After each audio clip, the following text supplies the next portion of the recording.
أعوذ بالله من الشيطان الرجيم. بسم الله الرحمن الرحيم.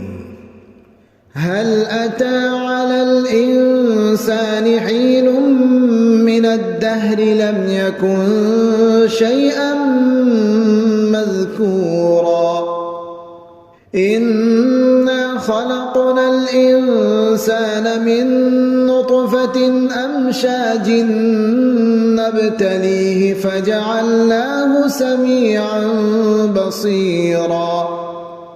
إنا هديناه السبيل إما شاكرا وإما كفورا إنا أعتدنا للكافرين سلاسل وأغلالا وسعيرا إن الأبرار يشربون من كأس كان مزاجها كافورا عينا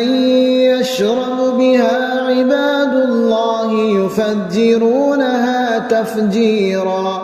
يوفون بالنذر ويخافون يوما كان شره مستطيرا ويطعمون الطعام على حبه مسكينا ويتيما وأسيرا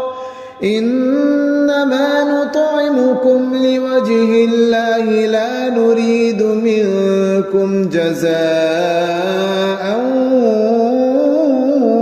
ولا شكورا إنا نخاف من ربنا يوما عبوسا قمطريرا فوقاهم الله شر ذلك اليوم ولقاهم نضرة وسرورا وجزاهم بما صبروا جنة وحريرا متكئين فيها على الأرائك لا يرون فيها شمسا ولا زمهريرا ودانية عليهم ظلالها وذللت قطوفها تذليلا ويطاف عليهم بآنية من فضة وأكواب كانت قوارير من فضة قدروها تقديرا ويسقون فيها كأسا كان مزاجها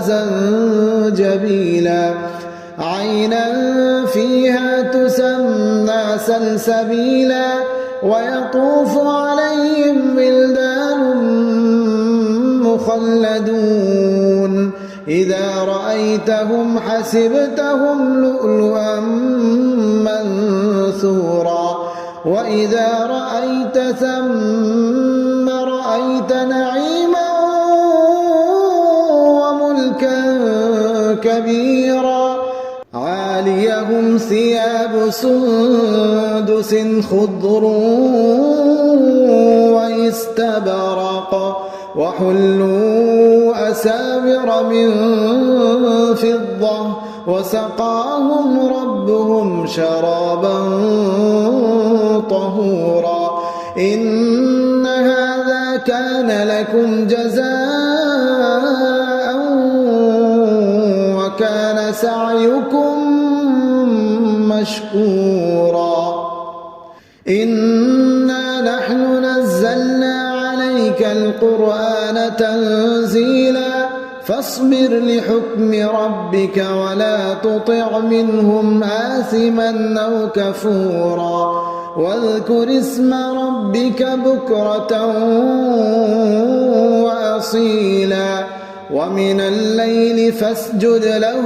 وسبحه ليلا طويلا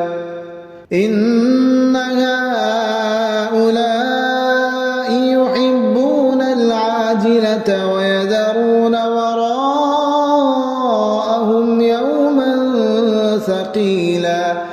نحن خلقناهم وشددنا أسرهم وإذا شئنا بدلنا أمثالهم تبديلا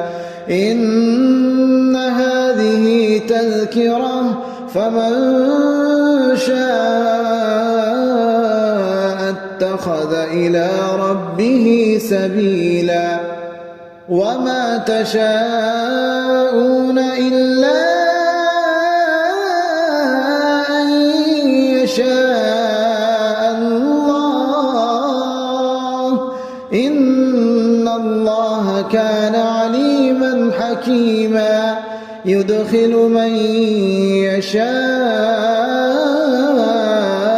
في رحمته والظالمين أعد لهم عذابا أليما.